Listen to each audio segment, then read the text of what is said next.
Hey there. So you've been wearing your ring for a while now and you've realized it's gotten dirty, but you're not quite sure how to clean it. We're going to go over how to clean your tungsten ring in this video.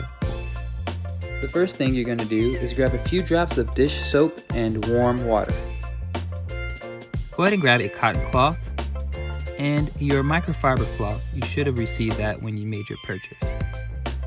I'm going to be wearing my gloves for the remainder of this video just to make sure we keep things nice and tidy. Let's get started.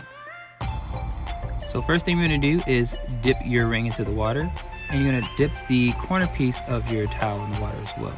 We're going to go ahead and rub it nice and gently, firm but not too hard. And we're going to make sure we get on both the inside and outside of the ring. Then you're going to go ahead and dry it with the dry end of your towel, rubbing it again gently on the inside and outsides of the ring. And for that nice glossy shine, use your microfiber cloth to go ahead and buff out the outer and inner sides of the ring. And there you have it. You should now have a ring that's just as shiny and pearlescent as the day you first bought it. Make sure you guys like, comment, and subscribe, and click that bell notification to stay up to date with more things going on at A Few Wood Men.